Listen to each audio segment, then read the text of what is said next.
Do you look like a fish flopping in a bucket while trying to play this game? As you try desperately to combo correctly and get those sweet S ranks, or even just beat the game?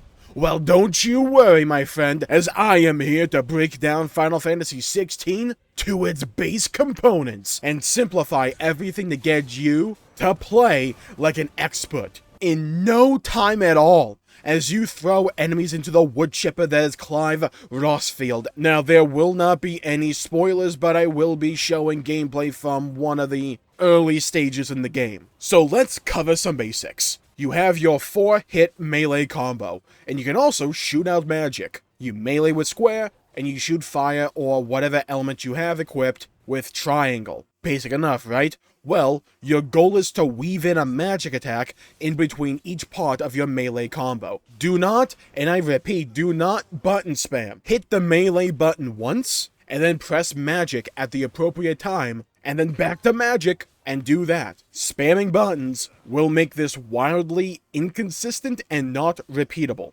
Just practice a bit, learn the timing, and just keep at that. Funnily enough, despite some people trying to claim this game is very button mashy, button spammy, button mashy, which one do we use? The game kind of punishes you for doing that. And not just kind of, the game really punishes you for just mindlessly spamming buttons. And by the way, for a little bit of extra flair, not just Ric Flair, you can also do that melee magic combo in midair as well. Yeah, jumping up into the air, and then performing your regular melee magic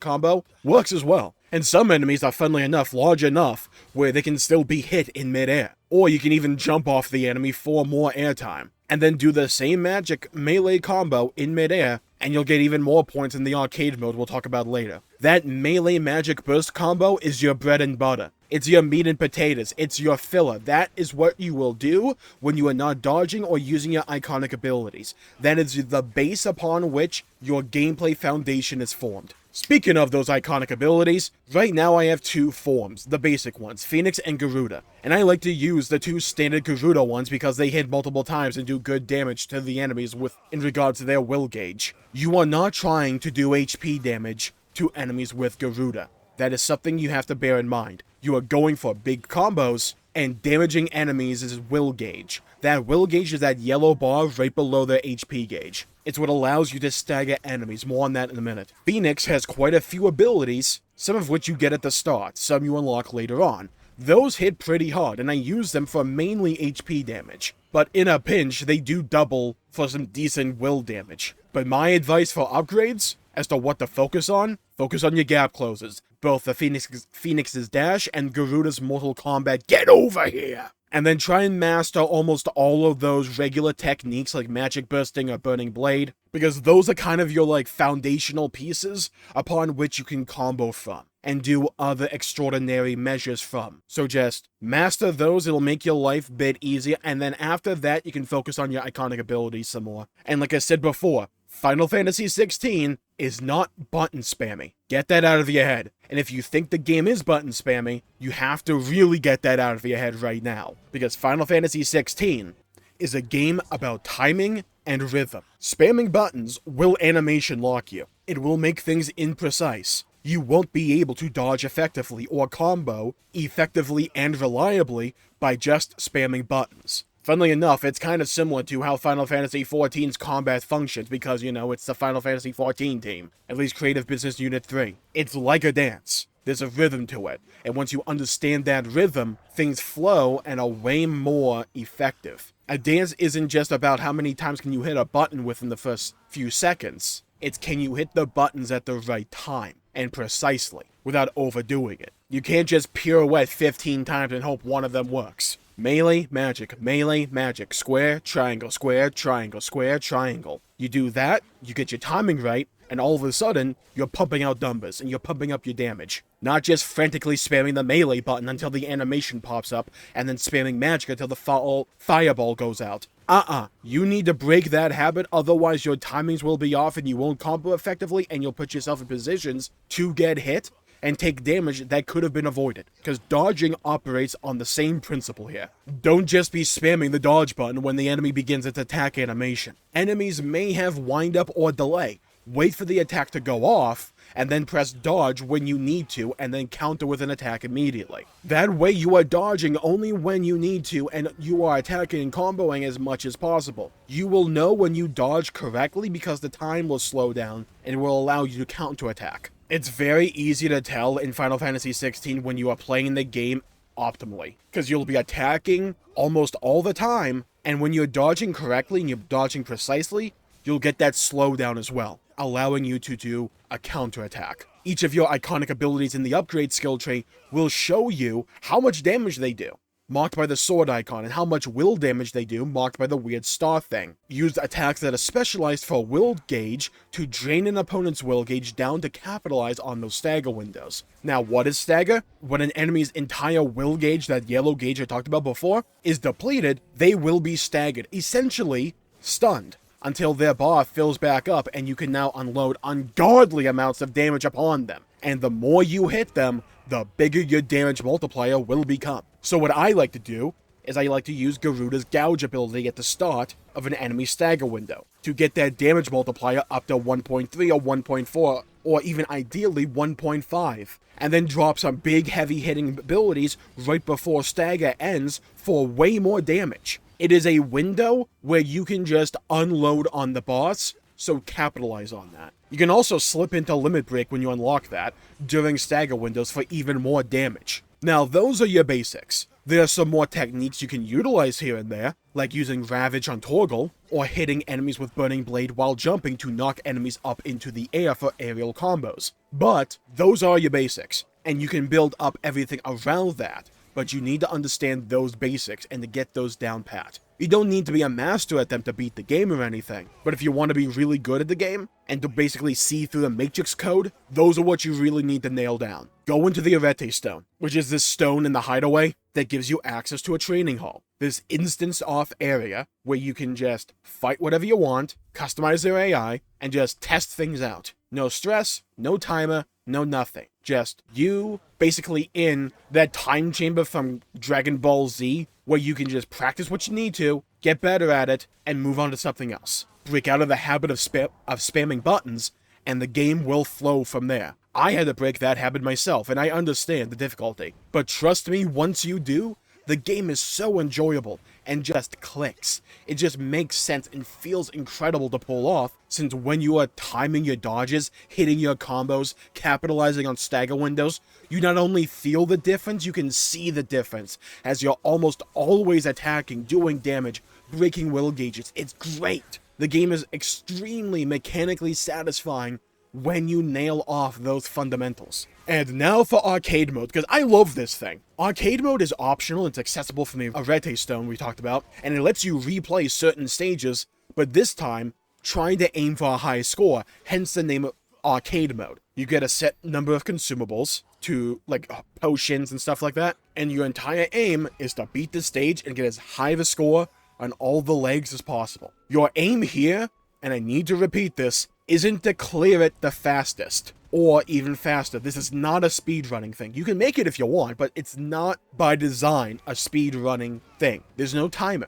The only goal is to beat the stage and to get as much score as possible on each of the legs. And to do that, you need to know how Final Fantasy XVI designs its encounters. So, there are a few kinds. Trash mobs, comprised of smaller enemies that try and overwhelm you with numbers. They aren't tough by themselves, and I'd argue even together, and they die rather quickly. They're kind of your cannon fodder. You have mini-bosses, larger enemies that have a will gauge that lets you stagger them, but they don't have like a boss HP bar. But then, speaking of, you have boss fights where, well, they're boss fights. The big nasties of the world comprised of a smorgasbord of different mechanics. Sometimes, trash mobs may be paired with mini-bosses, but in my opinion, the hardest type of fight in arcade mode by far are those trash mobs. Yeah, the guys that die in like 2 hits. Those are the hardest, at least in arcade mode for me. And why is that? Because they die quickly, so it's hard to gain a ton of score on them, because it's hard to be flashy and pull off aerial combos and the like when they just die due to a stiff breeze.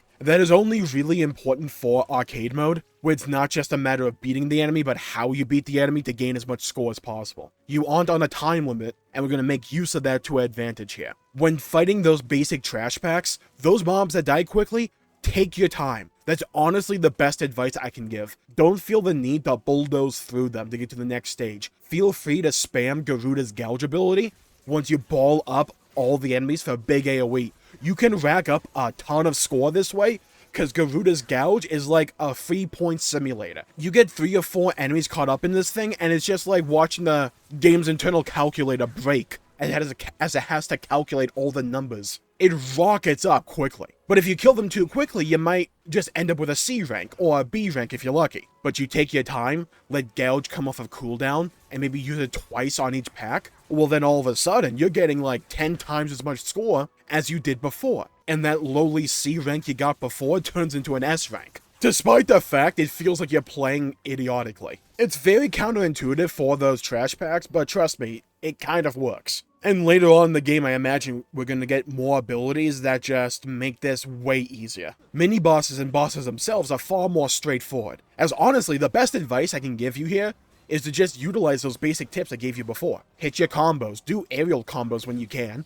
rate the will gauge with your iconic abilities, dodge and counterattack when the enemy attacks you, and pace yourself. Try and time it in such a way where you have all of your iconic abilities for the stagger window, but outside of that, use them as much as you can. And with Garuda, you can use the Mortal Kombat Get Over Here ability when you get to 50% of an enemy's will gauge to knock them over for a little bit. It's quite nice, and it's hilarious watching these massive enemies just get pulled down. But honestly, the biggest piece of advice I can give you is just pace yourself. You are in no rush. You aren't on some magical clock. Just take your time, get in that flow and rhythm, and the bosses will almost drop themselves, and it's like the automatic S ranks. I don't know if I've done a boss fight in this game on arcade mode that wasn't an S rank, because it just feels like the natural way for me to play just happens to get me enough points for S rank. Like, maybe if you only used a basic melee combo and you just took your time with it, maybe you would get like a C rank or something. But if you're utilizing the game's mechanics like I talked about, and you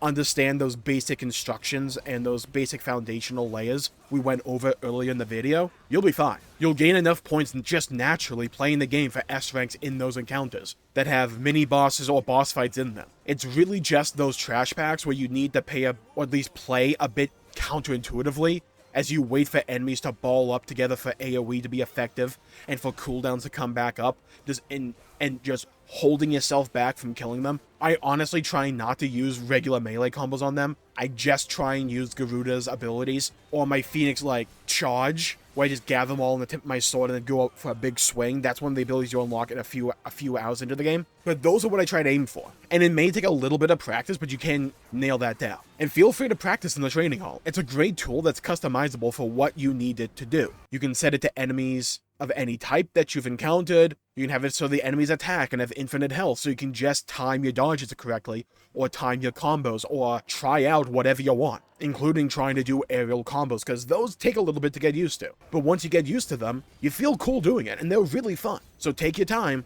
because in my opinion, this game is a lot more fun when you are willing to stop and smell the roses and get better at its mechanics, and to see through the proverbial matrix code. So I wish you the best of luck. If you have any questions, please feel free to leave a comment down below. I'll try and get to them when I can. Oh yeah, and one other tip, don't really worry about parrying. I know in a lot of other games, parrying is kind of the name of the game. You kind of just parry naturally sometimes. I feel it's way more effective to just rely on dodging and getting used to that mechanic, and then just capitalizing on parries when you happen to do them. I'm sure you can get way better at pulling off parries consistently, but I find dodging and just going in for the counterattack to be good enough. So I'm going to call the video there for today. Thank you all for tuning in. Please leave a like and subscribe if this video helped you, and if you liked it, I would very much appreciate it and help support future content. Stay safe, have a great day, hit the bell icon to be notified when I upload and stream in the future. Stay safe, have a great day, go play some video games if you can, and as always, I'll see you all next time. Bye bye everybody, until we meet again.